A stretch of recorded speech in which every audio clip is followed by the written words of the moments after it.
Today our topic is basic of exercise therapy part 2, and in this video we will learn about the levers and the pulley.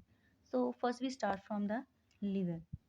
A lever is a rigid bar which is moved about on some fixed point called fulcrum. अब liver क्या है? एक fixed बार है जो कि move कर रहा है कुछ सम फिक्स्ड पॉइंट पे, और जो जिस पॉइंट पे वो मूव कर रहा है उसे हम क्या कह रहे हैं? फलक्रम कह रहे हैं. To perform an activity or a movement, the bone act as a lever and the joint act as a fulcrum. अब हम कोई भी मूवमेंट या एक्टिविटी परफॉर्म करते हैं तो उसमें क्या है, जो हमारी बोन्स एक्ट करती हैं एज अ लीवर, और जो हमारे जॉइंट्स होते हैं वो एक्ट करते हैं as a fulcrum. The movement will created by the two types of forces. अब जो मूवमेंट्स हैं वो क्रिएट होंगे सिर्फ टू टाइप्स ऑफ फोर्सेस से. एक क्या है? रेजिस्टेंस, और दूसरा क्या है? एफर्ट. रेजिस्टेंस क्या होती है? अब resistance is a opposing force. अब रेजिस्टेंस क्या है? एक अपोजिंग फोर्स है. The resistance may be the weight of the body. अब रेजिस्टेंस क्या है? वो एक वेट ऑफ द बॉडी भी हो सकता है. और एफर्ट क्या है? Effort is the action achieving force. अब एफर्ट क्या है? एक एक्शन अचीविंग फोर्स है. हम कोई भी मूवमेंट करते हैं या फिर हम फॉर एग्जांपल हम एक ग्लास ऑफ वाटर को हम उठाना चाहते हैं, तो उसमें हम क्या है? हम पहले एफर्ट करेंगे, अपने हाथ को आगे की तरफ लेकर जाएंगे, फिर उसके बाद ही हम गिलास को उठा पाएंगे. इन शॉर्ट हम उसमें एफर्ट लगा रहे हैं, जिसकी वजह से क्या हो रहा है? वो एक्शन क्या हो रहा है? अचीव हो रहा है हमारे पास. Effort may be the pull of the muscle. अब एफर्ट क्या है? एक पुल ऑफ द मसल है. क्यों? क्योंकि जब हम उस ग्लास को उठाएंगे तो हमारी बॉडी में सबसे पहले जो वर्क होगा वो हमारी मसल्स का होगा, तो इसीलिए हम एफर्ट को पुल ऑफ द मसल्स भी कहते हैं. अब लीवर्स क्या है? वो कितनी टाइप्स की होती हैं? बेसिकली ये 3 टाइप्स की होती हैं. First order liver, second order liver और थर्ड ऑर्डर लीवर. अब हमें ये पता लग गया है जो लीवर है वो क्या है? एक रिजिड बार है. लीवर क्या है? एक रिजिड बार है जो कि क्या कर रहा है? मूव कर रहा है सम फिक्स्ड पॉइंट पे, जिसे हम फलक्रम कह रहे हैं. तो ये एक पॉइंट हो गया हमारे लीवर का. और दूसरा क्या है? इसमें to types of forces work करती हैं. पहला रेजिस्टेंस और एफर्ट. तो इन तीनों चीज़ों को, जो फलक्रम है उसे, और रेजिस्टेंस और एफर्ट को, इन तीनों की पोजीशनिंग को चेंज करके हम क्या करते हैं? First order liver, second order liver और थर्ड ऑर्डर लीवर बनाते हैं. तो फर्स्ट ऑर्डर लीवर क्या है? इसमें जो पोजीशनिंग है हमारे फलक्रम, रेजिस्टेंस और एफर्ट आर्म की, वो हम देखते हैं पहले. In this fulcrum is between the effort and the resistance. Sometimes the fulcrum is situated closer to the resistance और द एफर्ट. अब इसमें क्या है? जो फलक्रम है वो सिचुएटेड है बिल्कुल सेंटर में, और एफर्ट और रेजिस्टेंस क्या है? दोनों के साइड में. इसे हम फर्स्ट ऑर्डर लीवर भी कहेंगे. समटाइम्स क्या होता है? जो फलक्रम होता है वो काफ़ी ज़्यादा सिचुएटेड होता है, क्लोजर होता है रेजिस्टेंस के और एफर्ट के, तो इसे हम कहेंगे फर्स्ट ऑर्डर लीवर. अब इसकी नॉर्मल एग्जाम्पल क्या है? Example of first order liver क्या है? एक तो सीसो हो गया, दूसरा हमारा नेल कटर हो गया. ये हमारे फर्स्ट ऑर्डर लीवर की है. अब क्योंकि हम एक्सरसाइज पढ़ रहे हैं तो हमें ह्यूमन बॉडी के रिलेटेड भी एक एग्जाम्पल चाहिए. तो example in the human body क्या है? अटलांटो ऑसिपिटल जॉइंट मेन है, जो कि फर्स्ट ऑर्डर लीवर का क्या है? एक बहुत अच्छा एग्जाम्पल है.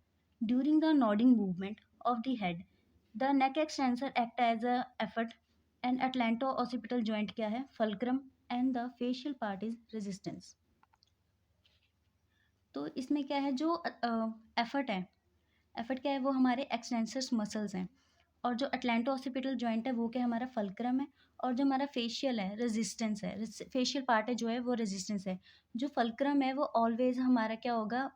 कोई भी जॉइंट का पार्ट होगा जहाँ से मूवमेंट क्या है? शुरू हो रही है. और एफर्ट जो मसल वर्क करेगी, जो कि हम पहले पढ़ चुके हैं. जो एफर्ट है वो क्या है? मसल वर्क है. और रेजिस्टेंस क्या है? वो वेट ऑफ द बॉडी है, क्योंकि हमारा जो फेशियल पार्ट है वो सारा, वो क्या है? एक वेट है सारा, जो कि क्या है? फ्रंट साइड है.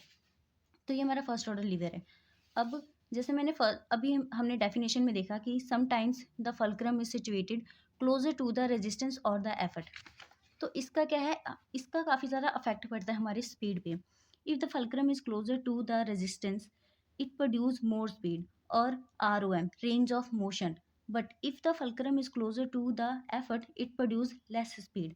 सो so the first order lever is also called lever of speed. तो क्या है? अगर ये फलक्रम ज़्यादा क्लोज होगा हमारे रेजिस्टेंस के, तो क्या स्पीड क्या होगी? इंक्रीज होगी. तो क्या है? जो स्पीड होगी वो इंक्रीज होगी. अगर यही फलक्रम क्या है? ज़्यादा क्लोज होगा एफर्ट के, तो क्या होगा? स्पीड डिक्रीज होगी. तो क्या है, स्पीड डिक्रीज होगी। तो इसीलिए स्पीड की डिक्रीज और इंक्रीज होने के कारण हम इसे लीवर ऑफ स्पीड भी कहते हैं। ये हो गया हमारा first order liver. Second order liver में क्या है कि इसमें जो पोजीशनिंग है हमारी तीनों चीज़ों की, रेजिस्टेंस हो गया, एफर्ट आर्म और फल्क्रम की, अब हम वो देखते हैं। In which the resistance lies between the fulcrum and the effort.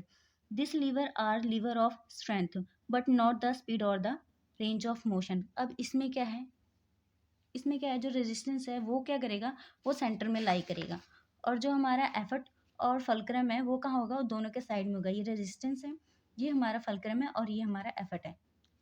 तो फर्स्ट में हमने क्या देखा था कि जो फल्क्रम है वो हमारा सेंटर में था और रेजिस्टेंस है वो साइड में था। बट जो सेकंड हमारा केस है उसमें जो रेजिस्टेंस है वो हमारा सेंटर में है और जो फल्क्रम है वो हमारा साइड में है। तो इसकी एक हम नॉर्मल एग्जांपल देखते हैं। तो example of the second order lever wheelbarrow. Wheelbarrow क्या है, इसका एक नॉर्मल एग्जांपल है। अब इसका ह्यूमन बॉडी में एग्जांपल देखते हैं हम। Rise the body on the toes in which the ball of the toes are fulcrum. Tendo-Achilles tendon is the effort and the weight is passing through the middle part of the foot is resistance. This variety always having the mechanical advantage. अब इसमें क्या है, जब हम क्या करेंगे, हम अपनी सारी बॉडी का भार क्या करेंगे, अपने फुट पे डालेंगे, टोज पे डालेंगे, तो क्या करेगा, तब हमारा जो सेकंड ऑर्डर लीवर है वो एक्ट करेगा हमारे पूरे लेग पे। इसमें क्या है, जो इसमें क्या है, जो हमारे बॉल ऑफ द टोज हैं वो एज अ एक्ट करेंगे फल्क्रम। ठीक है, ये हमारे एक्ट करेंगे एज अ फल्क्रम। और जो टेंडो एक्लिस टेंडन है जो कि हमारे हील्स के पोस्टीरियरली साइड होते हैं, वो क्या करेंगे, वो एज एक्ट करेंगे एफर्ट। और जो मिड पार्ट है हमारा फुट का, वो एक क्या करेगा, रेजिस्टेंस एक्ट करेगा। क्यों, क्योंकि जो यहाँ से सारा बॉडी का वेट है जो ट्रांसमिट हो रहा है वो हमारे सेंटर से होगा, मिड पार्ट से होगा, इसीलिए ये क्या एज एक्ट करेगा, रेजिस्टेंस। तो अब हमारा थर्ड ऑर्डर लीवर है। इसमें जो पोजीशनिंग है हम वो अब देखते हैं। The effort lies between the fulcrum and the resistance. This lever have the mostly mechanical disadvantage. अब इसमें क्या है, पहले में हमने क्या देखा था, जो फल्क्रम है वो लाई कर रहा था सेंटर में, फिर सेकंड में हमारा रेजिस्टेंस लाई कर रहा था, अब थर्ड में क्या है, एफर्ट लाई कर रहा है, और फल्क्रम और रेजिस्टेंस क्या है, दोनों साइड में है। अब इसका नॉर्मल एग्जाम्पल देखते हैं हम, क्या होता है, बैटल नट कटर, इसका नॉर्मल एग्जाम्पल होता है। अब ह्यूमन बॉडी में इसका मेन जो एग्जाम्पल होता है वो कौन सा है, flexing the elbow in which the elbow is fulcrum, biceps insertion is the effort and the forearm or hand is the resistance। अब इसमें क्या है, क्योंकि हम एल्बो की फ्लेक्शन कर रहे हैं, एल्बो की फ्लेक्शन करें तो मेन जो जॉइंट होगा वो क्या होगा, एल्बो जॉइंट होगा, इसलिए जॉइंट हमेशा क्या होता है, फल्क्रम होता है। तो ये सेंटर में हमारा क्या है, फल्क्रम है। और जो एफर्ट जो लगेगा वो हमारी मसल से लगेगा, तो बाइसेप्स इंसर्शन क्या हो गया, वो हमारा एफर्ट हो गया। और जो रेजिस्टेंस है जिसे हम वेट भी बोलते हैं, वो क्या हो गया, हमारे फोर आर्म का वेट हो गया, उसे हम क्या कहेंगे, रेजिस्टेंस कहेंगे। तो ये हमारा थर्ड ऑर्डर लीवर भी हो गया। अब मैकेनिकल डिसएडवांटेज क्या होता है, अब हम वो पढ़ेंगे। The mechanical disadvantage of the lever depend on the few factors, force, resistance and the perpendicular distance. जो मैकेनिकल एडवांटेज है वो डिपेंड करेगा हमारी फोर्स पे, रेजिस्टेंस पे और परपेंडिकुलर डिस्टेंस पे। अब हमने मेन जो पढ़ा था, कोई भी जो मूवमेंट होगी वो परफॉर्म होगी दो चीज़ों से, रेजिस्टेंस और एफर्ट से। तो इसी में हम क्या करेंगे, जो रेजिस्टेंस आर्म है उसे हम आर ए बोलेंगे, और जो हमारी एफर्ट आर्म है उसे हम ई ए बोलेंगे। तो इसमें हम जो मैकेनिकल एडवांटेज है इसमें हम तीन केसेस देखेंगे मेन। पहला केस जो है वो है, if the resistance arm and the effort arm are in same length, there may be not any mechanical disadvantage. Thus, the same effort force is necessary to oppose the resistance force. अब इसमें क्या है, अगर हमारा resistance arm same length का है और हमारा एफर्ट आर्म भी सेम लेंथ का है, तो क्या होगा, मैकेनिकल एडवांटेज नहीं होगा, मे बी चांसेस है कि वो नहीं होगा। क्यों, क्योंकि क्या है, इसमें जो हमारा एफर्ट फोर्स है वो क्या करेगा, उसे भी सेम लगना पड़ेगा, सेम एफर्ट फोर्स को भी लगना पड़ेगा, ताकि क्या करे, वो अपोज कर पाए हमारे रेजिस्टेंस आर्म को, और ताकि जो हमारी मैकेनिकल एडवांटेज है हो पाए। और अगर जो हमारा रेजिस्टेंस आर्म है वो क्या कर रहा है, वो अपोज कर रहा है, जो रेजिस्टेंस आर्म है इसे अपोज कर रहा है अगर हमारा एफर्ट फोर्स, तो इस केस में क्या होगा, हमारा जो मैकेनिकल एडवांटेज होगा वो 1 होगा। तो इस केस में क्या है, जो हमारा मैकेनिकल एडवांटेज होगा वो 1 होगा, ठीक है। Then the mechanical advantage equals to 1। अब हमारा जो सेकंड केस है, if the resistance arm greater than the effort arm, then the force then the effort force should be more to oppose the force resistance, so it is difficult to perform the movement above said two varieties are not having the mechanical advantage. अब क्या है, अगर हमारा resistance arm क्या है, वो ज़्यादा है एज कंपेयर टू हमारा एफर्ट आर्म, तो क्या है, इस केस में हमारी जो एफर्ट फोर्स है उसे क्या है, वो ज़्यादा वर्क करना पड़ेगा इसको अपोज करने के लिए, ठीक है, इसको अपोज करने के लिए। तो इस केस में क्या है, कोई भी मैकेनिकल एडवांटेज नहीं होगी, हमारी कोई भी मैकेनिकल एडवांटेज नहीं होगी, ठीक है। अब जो थर्ड केस है वो क्या है,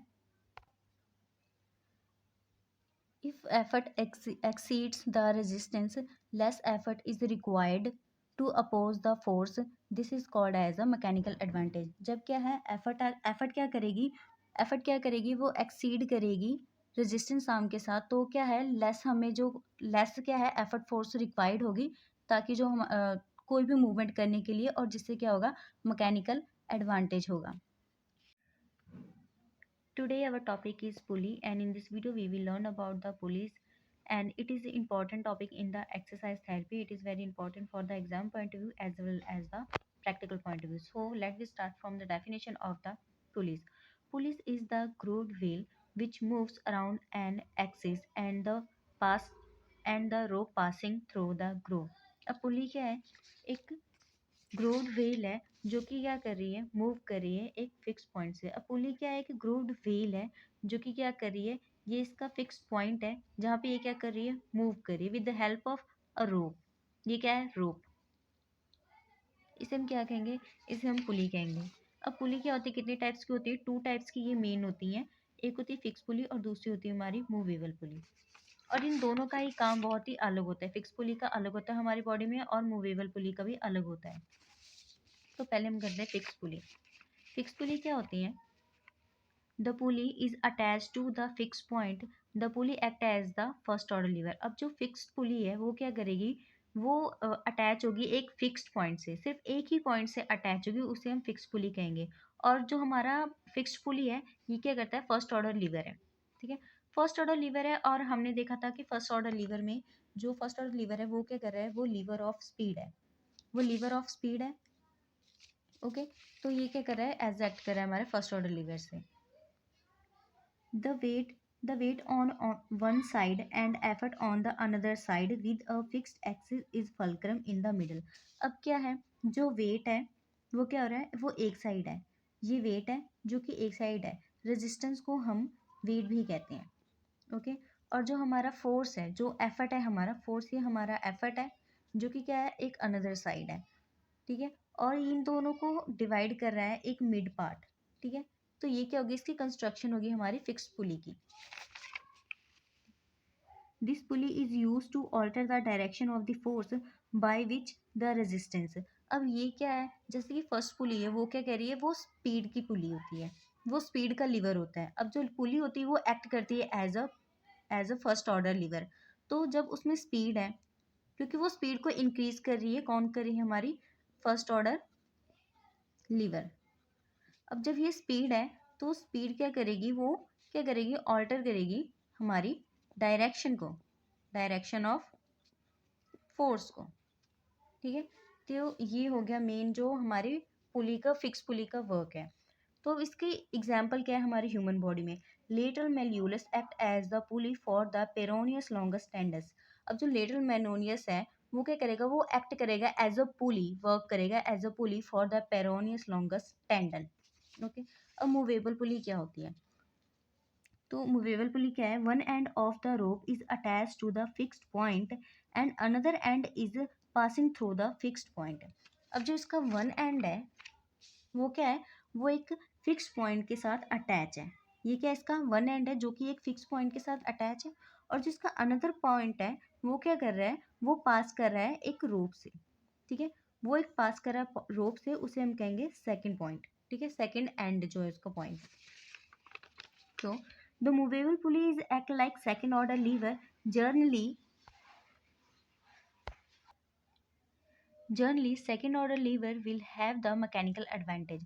अब जो हमारा मूवेबल पुली है वो एज एक्ट करेगा सेकंड ऑर्डर लीवर, और जो हमने देखा था जो सेकंड ऑर्डर लीवर है वो क्या है, वो लीवर ऑफ स्ट्रेंथ है। ठीक है, सेकंड ऑर्डर जो लीवर है वो क्या है, लीवर ऑफ स्ट्रेंथ है।